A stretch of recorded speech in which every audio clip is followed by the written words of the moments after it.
सत्संग पाठ ज़्यादा होने लगे। उसके बाद गुरुजियों ने लगभग घर त्याग दिया। गुरुजियों ने, पिताजियों ने घर आना जाना बंद कर दिया। अच्छा। आजीविका साधन सैलरी थी तो वो अब बंद हो गई थी। तो मम्मी को बड़ी चिंता हुई इस चीज़ के लिए कि अब कैसे खर्चा चलेगा। जी बिल्कुल। और कैसे परवरिश होगी बच्चों की। तो मम्मी जी ने क्या किया, मेरे मामा जी को बुलाया। अच्छा। मेरे मामा जी आए। मेरे मामा जी को बताया मम्मी जी ने कि ऐसे ऐसे बच्चों के पिताजियों ने तो आना बंद कर दिया और कैसे चलेगा, खर्चा कैसे चलेगा, इनकी परवरिश कैसे होगी। तो मामा जी ने सुनी ये सारी बातें। तो मामा जी, गुरु जी सत्संग कर रहे थे एक जगह, तो वहां पर गए मामा जी। मामा जी गए तो मामा जी जाके राम राम की, राम राम जी। तो गुरुजियों को, क्यों जय जय की पोस्ट पे थे ना, तो वो उसी भाव से बोलते, साहब बोलते थे, जय साहब नमस्कार। अच्छा। तो वो बोले जय साहब राम राम। तो गुरुजी बोले, पिताजी बोले राम राम भाई, राम राम, आ जाओ बैठो। तो बैठे हैं मामा जी। तो चाय पानी ली मामा जी ने। तो उसके बाद मामा जी बोला जी कैसे चलेगा घर का खर्चा, आप तो घर आते ही नहीं, तो ऐसे कैसे गुजारा होगा। तो गुरुजियों ने उनकी तरफ देखा। गुरुजी बोले इस पूरी पृथ्वी को, गुरुजी बोले इस पूरी पृथ्वी को हाथी से लेकर चींटी तक वो परमात्मा खिला रहा, क्या मेरे बच्चों को नहीं खिलाएगा वो? मेरे बच्चों को भूखा मार देगा वो परमात्मा?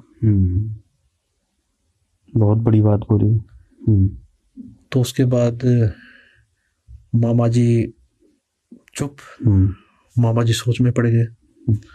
मामा जी ने प्रणाम किया और मामा जी वापसी चल पड़े। मामा जी वापसी मम्मी के पास आए।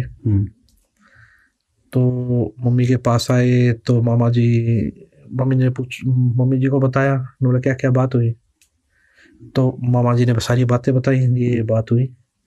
तो मम्मी जी बोली कैसे होगा। तो मामा जी बोला मेरी हिम्मत नहीं है, मेरी हिम्मत नहीं है दोबारा जाके ये बातें बोलने की। आज इतनी बड़ी बात बोल दी है उन्होंने।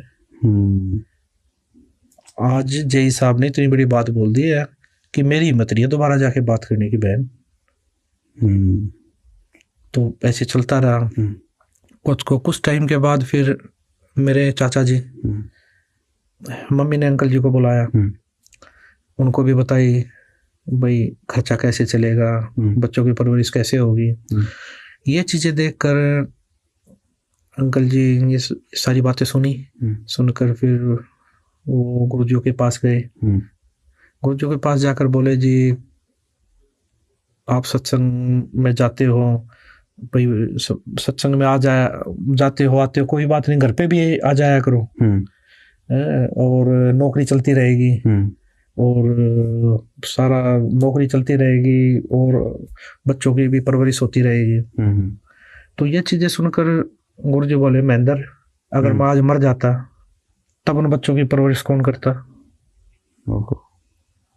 अच्छा। आज मैं मर जाता तब उन बच्चों की परवरिश कौन करता? आज मैं जिस भगवान के शरण में लगा हूं ना, वो पूर्ण परमात्मा है। वो उनकी भी परवरिश करेंगे और उनकी जीवन रक्षा भी करेंगे। वो पूर्ण परमात्मा है, वो ऐसा भगवान है। गुरुजी बोले महेंद्र, अब उस सच्चे सरकार की नौकरी करेंगे।